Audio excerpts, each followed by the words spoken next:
রূপগঞ্জে আইনশৃঙ্খলা বাহিনীর সদস্য পরিচয়ে এক প্রবাসীর গাড়িতে ডাকাতির ঘটনায় পূর্বাচল ও মিরপুর ক্যান্টনমেন্ট এলাকা থেকে 2 পুলিশ সদস্য সহ 5 ডাকাত সদস্যকে গ্রেফতার করেছে পুলিশ। রূপগঞ্জ থানার ভারপ্রাপ্ত কর্মকর্তা লিয়াকত আলী জানান, একটি সংঘবদ্ধ ডাকাত চক্র নিজেদের আইনশৃঙ্খলা বাহিনীর সদস্য পরিচয় দিয়ে প্রবাসীদের তুলে নিয়ে তাদের মালামাল লুট করে নেয়। এ ঘটনায় মামলা দায়েরের পর পূর্বাচলের হাবিবনগর ও মিরপুর ক্যান্টনমেন্ট এলাকায় অভিযান চালিয়ে পুলিশ, নৌবাহিনীর সদস্য ও ডাকাতসহ 5 জনকে গ্রেফতার করা হয়। গ্রেফতারকৃতরা হলেন বরখাস্তকৃত পুলিশ কনস্টেবল কাজুল ইসলাম, চাকুরিরত পুলিশ কনস্টেবল রুবেল, বরখাস্তকৃত নৌ সদস্য রিয়াজুল জান্নাত, ডাকাত সদস্য সিয়াদাত রাজ ও রহমত আলী।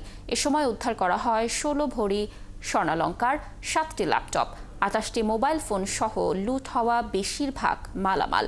জব্দ করা হয় ডাকাতির কাজে ব্যবহৃত পুলিশের ডাবল কেবিন পিকআপ, একটি প্রাইভেট কার সহ হ্যান্ডকাপ, ওয়াকিটকি ও আইনশৃঙ্খলা বাহিনীর পোশাক।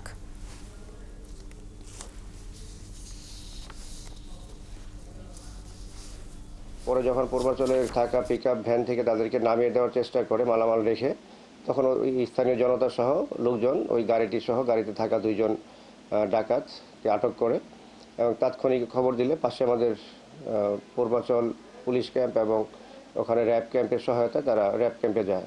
এরপরে অভিযান চালিয়ে মিরপুর থেকে আরও 3 জন আর এখানে 2 জন, মোট 5 জনকে আমরা অ্যারেস্ট করতে পারি। আমাদের অভিযান অব্যাহত আছে। এদের সাথে জড়িত আরও কয়েকজনের নাম আমরা পাইছি, তাদেরকে গ্রেপ্তার অভিযান চলমান আছে।